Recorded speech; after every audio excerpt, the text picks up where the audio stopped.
tu n'es pas pauvre. D'ailleurs, personne sur la terre ici n'est pauvre. Je vais te le prouver. Tu vois comment tu regardes droit dans les yeux là. Cette vidéo là, je la fais pour toi. Tu n'es pas pauvre. Tu n'es pas pauvre. Notre monde est tellement fixé sur le matérialisme que dès qu'on évoque la pauvreté ou la notion de pauvreté, immédiatement on pense à l'argent. Mais pourquoi? Il y a des gens qui sont tellement riches en bonté. Ils sont tellement riches en joie, tellement riches en générosité. Ils n'ont pas, mais ils sont généreux. Il y en a qui sont tellement riches en loyauté. Il y en a qui sont tellement riches en humilité que si on devait quantifier, si on devait calculer ta richesse, mon ami, tu serais plus riche que ceux qu'on voit qui ont l'argent là. L'argent là, c'est un papier.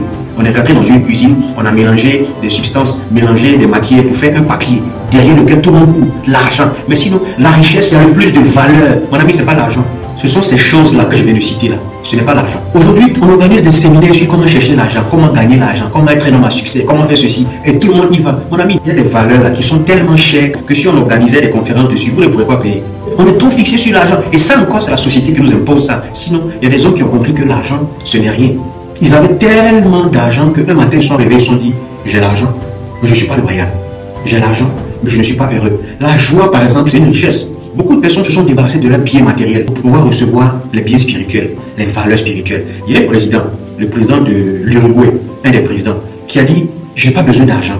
Quand on l'a nommé, il ne voulait même pas habiter dans la résidence des présidents. Il a dit, ma maison me suffit, mon salaire, ce que je devais percevoir quand un président a donné ça aux pauvres. Voilà quelqu'un qui a compris les valeurs dont on doit se doter, un être humain, pour pouvoir s'enrichir dans ce monde-là, pour passer dans un autre monde. On est de passage. Donc, tu n'es pas pauvre. Ou du moins, si tu es pauvre en argent. Donc, quand on dit que quelqu'un est pauvre, là, immédiatement, on pense à l'argent. Aujourd'hui, disons, il est pauvre en argent, mais il est très riche en bonté.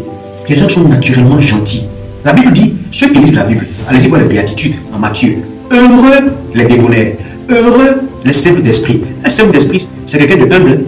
L'humilité est l'une des richesses les plus valeureuses du monde. Je vous dis, ce n'est pas le fait d'avoir beaucoup d'argent. On a vu dans un documentaire une riche Nigériane, multimilliardaire en pétrole, mais quand elle vient au boulot, arrogante, insolente envers les employés.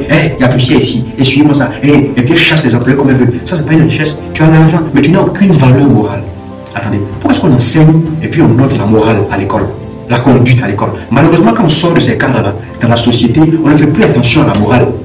Et puis à la conduite, chacun se comporte comme il veut dans la circulation. Un directeur d'entreprise, un homme respectable, il te fait la queue, puis t'insulte, des grossièretés. C'est ça que la société aujourd'hui a perdu. On est fixé sur l'argent, l'argent. Il est riche et tout le monde se plie devant les riches en argent.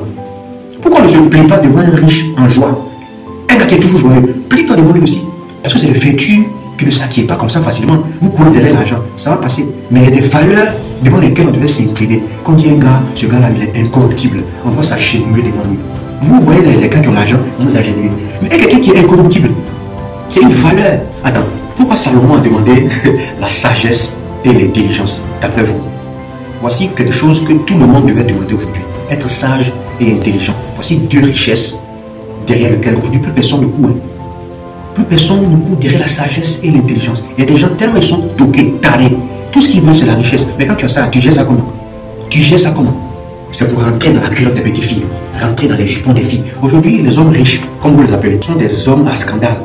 C'est des hommes à scandale. On les voit à gauche. Non, tu vois, il y a une sextape là. C'est lui, et on le voit ici. Pourquoi? Parce qu'aujourd'hui, tout c'est l'argent. L'argent est devenu la valeur de nos revenus. Et pourtant, quand Dieu voit le monde, le Créateur, c'est pas l'argent la valeur, c'est ce que tu prônes, ce que tu as dans ton cœur. C'est ça la valeur que Dieu recherche. Attends, la reine de Saba a quitté l'Éthiopie pour venir entendre Salomon. Il n'a qu'à parler. Voici une autre valeur, une autre richesse, la parole, comment tu parles. Des gens venaient s'asseoir pour écouter Salomon parler. Pas pour venir prendre son argent, pour venir l'entendre parler. Tellement il était riche en parole. Mon ami, cherche la richesse en parole, au lieu de vouloir seulement la richesse en argent. Tout le monde est fixé sur l'argent aujourd'hui. Je suis pauvre, tu n'es pas pauvre, tu es pauvre en argent, mais tu es riche en grâce. Tu es riche en bénédiction, tu es riche en joie, tu es riche en bonté, tu es riche en humilité, tu es riche en incorruptibilité. Regardez une fille se laver et puis garder tout son état, être serein, c'est un don, c'est une richesse. Il y a des gens, avec tout l'argent qu'ils ont, ils n'ont qu'à voir une fillette se laver. Tous les sens sont en émoi comme ça. Puis c'est les gars comme ça que vous respectez. Ah, il est respectable, il a l'argent. Mais il est incapable de tenir son concombre dans sa culotte parce qu'il y a une fille qui n'est pas vêtue. Et vous les respectez. Ce monde est tellement matérialiste qu'on assimile la richesse à l'argent, au bien. Alors, non, il n'y a pas que ça. La patience, c'est une richesse. Il faut courir après la patience aussi. Les gens qui sont impatients, vous voulez tout la cabine aujourd'hui, oui, on commence quelque chose net, On veut avoir tout de cette chose-là aujourd'hui. Mon ami, sois patient. La patience est une richesse. Vous allez voir des gens qui sont patients.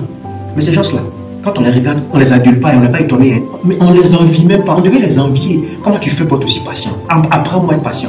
On envie et on est étonné de voir un gars rouler en Bentley. Et puis quoi? Si on organise un séminaire pour dire venez apprendre à être patient, les gens ne disent pas encore. Mais c'est de ça qu'a besoin le monde, la patience. Mais quand les séminaires, venez vous montrer comment on peut acheter une Bentley, les gens courent. Tout est assimilé aujourd'hui à l'argent. Pourquoi? Des gens comme Mère Teresa, elle a dit tant qu'il y aura des pauvres, déchirez-moi ces rideaux-là. Là où elle habitait, là. Enlevez-moi ces luminaires-là. Enlevez-moi ces housses chères là. Enlevez-moi ces tableaux de millions là. Tant qu'il y a des pauvres, allez vendre ça et donnez-leur. Voilà les gens qui ont compris que la richesse là, c'est pas ça là. C'est ce que tu as dans ton cœur, que tu dégages, que tu donnes aux gens. Mon ami, tu n'es pas pauvre. Tant que tu es naturellement joyeux, tu es riche en joie. Tant que tu es naturellement humble, tu es riche en joie. Je vais vous raconter 2 anecdotes pour finir ma vidéo sur la richesse. Pour que vous compreniez que tout le monde est riche en quelque chose. Un jour, j'étais encore jeune, je venais à peine de commencer dans le graphisme. Il y a un monsieur respectable qui est venu me voir dans mon cabinet qui me dit, on m'a envoyé en France pour une mission et je vais normalement dormir à l'hôtel, puis tirer un reçu pour venir présenter, pour dire que l'argent que j'ai reçu pour les dépenses, voilà, je les ai effectuées. Heureusement pour moi, j'ai dormi chez un ami et donc j'ai gardé l'argent par devant moi. Donc fais-moi un reçu pour dire que j'ai dormi à l'hôtel, j'ai fait 1 mois à l'hôtel et moi je te donne 300 000 francs et puis moi je garde le reste de l'argent. J'étais jeune, hein, je vous dis, adolescent. Mais je me suis dit, ça, ce n'est pas loyal, ce n'est pas juste. Je lui ai dit, monsieur, je suis jeune, j'ai besoin d'argent, mais je ne ferai pas ça. Il m'a regardé et dit, ah bon? En fait, je n'ai pas d'argent, hein. J'étais jeune, je vous dis. Voici l'attitude naturelle que j'ai à moi. Je suis donc riche en incorruptibilité. Je suis loyal, je suis juste. Il est parti tout fâché. Il dit, oui, on m'a dit que tu étais bon dans ça, mais il dit, je suis bon dedans, je peux te fabriquer le reçu tout de suite pour montrer que tu as dormi dans un hôtel en France et tout ça, mais je ne veux pas faire ça. Mais toi, tu es riche aussi en ça, mais tu te dis que tu es pauvre. Tu es pauvre en argent. Désormais, corrigeons ce français-là. Je suis pauvre en argent, mais je suis riche en temps. Et puis tu cites la chose là. Je suis riche en humilité, par exemple. Je suis riche en bonté, par exemple. Donc finis cette manière de penser et de voir les choses là. Hein? Tu n'es pas pauvre, tu es riche. Deuxième anecdote que je vais raconter. Je travaille dans une entreprise.